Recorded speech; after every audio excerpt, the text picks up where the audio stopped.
Hello.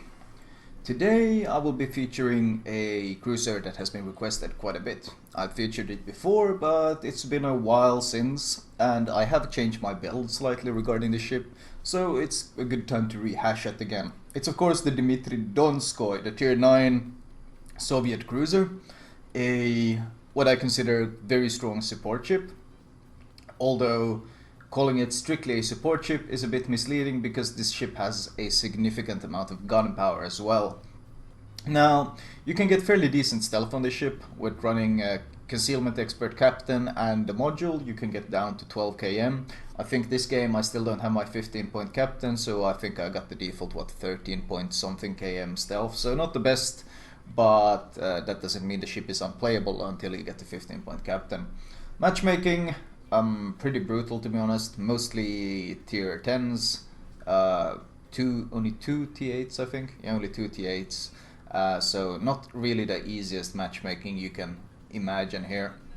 It's also one of the very open maps, which of course doesn't really favor cruisers.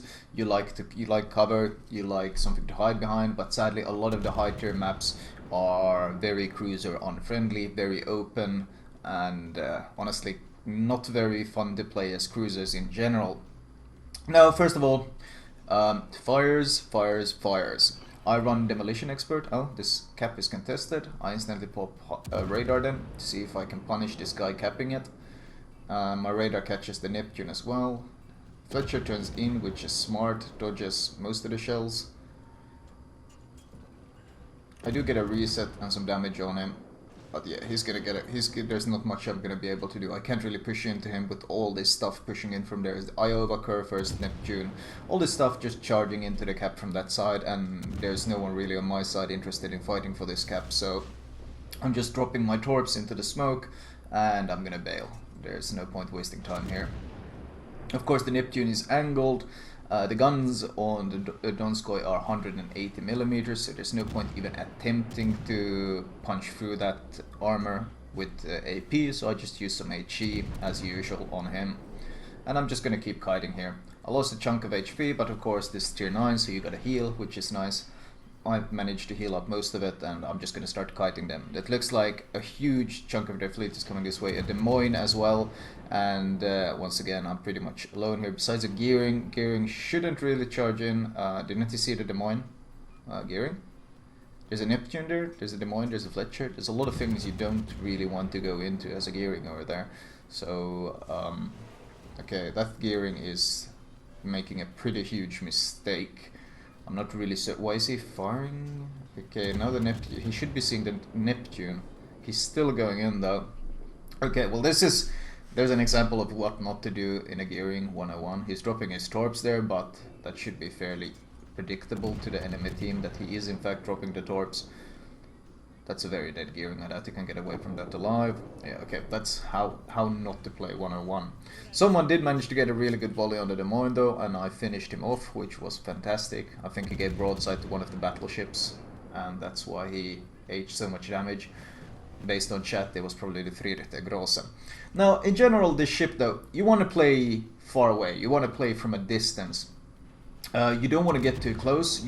I used the range module on this. In the past I used the reload module, but much like on the Moskva where I switched to the range module, I have also switched to the range module on the Donskoy as well. And that's so I can keep this long safe range and just spam my HE from here.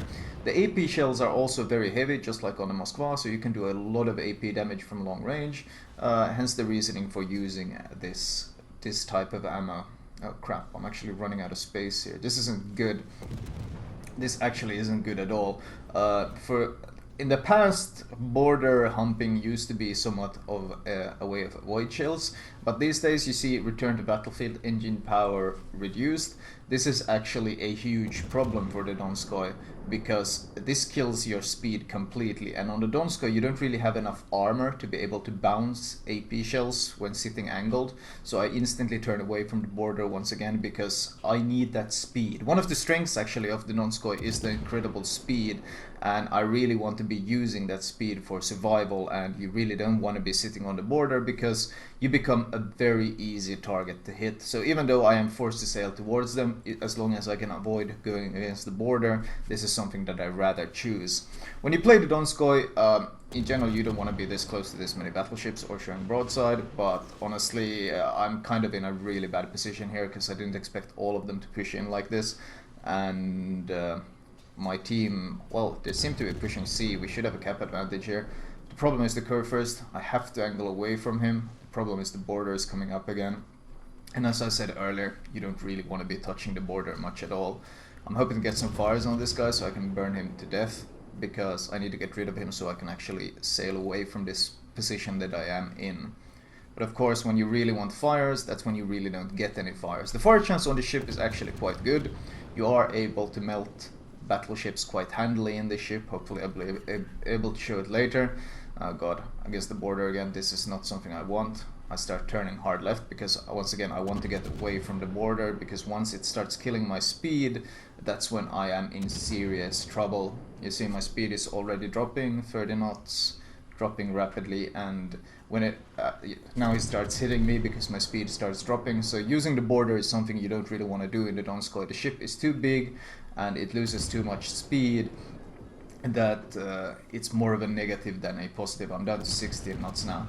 The Neptune there is actually saying ride that line, cunt, because I think he actually thinks that this is a good thing for the Donskoy, riding it. And I mean, I'm happy to feed his delusion, but that kind of just shows that he doesn't really understand the game. You see how much damage I'm eating here, and earlier I was able to dodge all the shells, and all the damage I took was basically because I lost the damage because of that line. So the idea that riding the line would be beneficial for a Donskoy is pretty delusional, but considering a salty enemy is more prone to make mistakes, I'm happy to feed his delusion. Popping radar since I'm being stealth fired by the Fletcher, see if I can punish him for this. Since I don't really want to be set on fire by him, and scaring him away would be a good move right about now. Yeah, you see this Kurfürst is also super salty right now. I mean, that just shows a basic lack of knowledge about the game.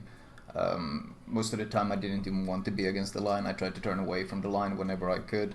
So the fact that they think that this was an advantage to me is, well, at this point, because they are on the enemy team, I'm happy to let them think so.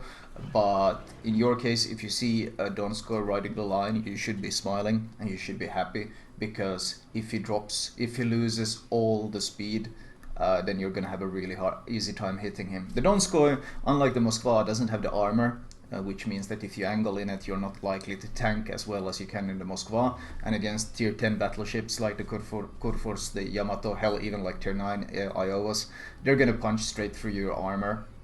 So you really don't want to be doing any sort of line riding. It's more of a negative thing than anything else. But honestly, the only reason I mentioned it here was because the enemy team were under the impression that this was an advantage, so I just wanted to dispel that thing. Anyway, now that the Grosse Kurfürst is out of the way, I'm trying to push back in here and see if I can do some more damage to these guys. So far the game is looking fairly good, but with random battles you never really know which way it's going to go. Someone is still spamming me, I'm not certain who it is. I think it might be the Fletcher. That's the only thing that makes sense, really. He did get a fire on me. As usual, you never repair one fire, it's not worth it. They stopped chasing me mostly, but I'm not really certain what happened to the Neptune, and I'm not really certain what happened to the Yamato either. There's the Iowa. Once again, with the massive range upgrade that you have, you can easily shoot at huge ranges, which is of course a huge advantage, and because of these terrible maps, that's something you want. Unfortunately, no one came with me up here, which is a shame, because this ship actually has really good anti-air. In fact, it has one of the best anti-airs in the game. Oh, hello, Yamato. That's not someone I wanted to see, and he chunked me fairly hard. I'm just gonna turn away from him as soon as I can, because once again, you want to be kiting away in this ship more than anything. Now, as I was saying, the anti-air on the ship is actually really fantastic. So optimally, if someone came with me here, I could have been able to protect them from any airstrikes, but they decided to push down the open southern way instead, where going the open southern way in the cruiser is extremely risky, so that wasn't exactly where I wanted to go. However, now I get to show what I would have shown earlier if it wasn't for that pesky border blocking me, and that is of course how great this ship is at dealing with battleships. There's a reason I call this the Bane of battleships, and that's mostly because this incredible range combined with the good accuracy and the fairly good fire chance, it kinda is like a mini Zao or mini Moskva, meaning you can continually pump out fires on enemy battleships, and HE shells deal decent enough damage, so you get some damage out of them as well, so you don't rely purely on the fire damage, like for example in the Kutuzov. The Kutuzov caliber is so small and the shells are so light that most of the time you do 0 damage and you rely entirely on the fires to do any sort of damage. So you can get some damage out of this. Of course, the target I'm shooting is the Yamato, which is extremely heavily armored, so the damage is going to be light when it happens, unless I hit perfectly on the superstructure like there. But once again, fires, fires, fires. I keep kiting away. Whenever he shoots, I angle and keep kiting away. I'm trying to build up as much speed as I can to just get the hell out of here, while I keep continually burning him on the way. And in a one-on-one like this, it's actually very hard for a T10 battleship to deal with you, because the further away you are, the more warning you have for the more reaction time you have for the shells. You see, I see the shells coming, I start turning away, and by the time the shells actually reach me, well, he got lucky and got 1 penetration, but eating 5k damage every 30 seconds isn't really that big of a deal for you, considering in return you are doing so much damage to the battleship and you're basically burning him to death. This is a tier 10 battleship, a Yamato, with one of the most feared battleships in general, and in a 1 versus 1 I'm just destroying him with complete ease. Once again, that one hit, 5k damage, I pop my heal, I'm taking it back. Meanwhile, he is very, very crippled. It looks like the fires ran out, or maybe his repair was active. I haven't really been paying attention, but we have fires going on him again. 2 fires, in fact. And this earlier he was chasing me. He was happily chasing me. Now you see he's hesitating. He's showing full broadside. Does he really want to chase me or not? Oh, he got a good penetration this time. Heavier hit than normal. Oh, he's repaired. So that he did have his repair up. He was forced to use it there. But once again, that's not really too much of an issue. Now it looks like he's really slowing down and he wants to stop chasing me. So I'm gonna turn around, and now it's my turn to go on the offensive. And here comes another volley. It's time to turn away again. Like, he really wants to kill me, but at this distance, landing any shells is so hard for him, whereas of course hitting a T10 battleship with a cruiser-like accuracy is quite easy for you, in fact. Looking at the damage on the top, it might not have looked like too much damage I've been accumulating here, but I'm already up to over 170,000 damage, and I've just been murdering this poor Yamato. Someone else starts firing at him, not really doing much, but I got my 2 fires cooking on him. He's starting to turn away. Of course, now the carrier shows up. Seriously, now the carrier shows up for this guy? He's been isolated this entire time and only now does he react? Well, his plane gets shot down. And now the Yamato is trying to flee. He realizes, like, oh shit, he can't take me on. Which is perfectly fine for me, because this ship is stupidly fast. As I said, you can't outrun this thing in a battleship. You have no chance of running away from this thing. But this guy should have turned around and fled much sooner, got into the safety of his team. Trying to kite me like this is just pointless because I'm so much faster. I'll easily catch up, and I have no issues dodging his shells while shooting at him at the same time. And we have another fire on him. Yeah, and he's gonna burn to death. There's nothing you can do about that. That's a Yamato. I think he pretty much soloed him. I'm pretty sure it's unlikely anyone else did any other damage. So that's how effectively you can solo a T10 battleship in this thing. Oh, this is actually, I use a variety of tactics here. In fact, I'm gonna go over this again just so I can show you. I use a couple of pretty advanced tactics to hit this Neptune there, or to shoot at this Neptune. Let's see. And I sit at LM. I'm actually gonna go over that real fast at the end of this clip, because I use a couple of pretty advanced, or well, for a new player they might be fairly advanced. I use a multitude of different different tricks there, and I'll go over it at the end of the vid to show you just exactly what happened, because you might not have caught all of them, all the things that I did there in order to shoot that Neptune or Citadel him behind that wall. And I'll show it at the end of this clip, or end of this commentary.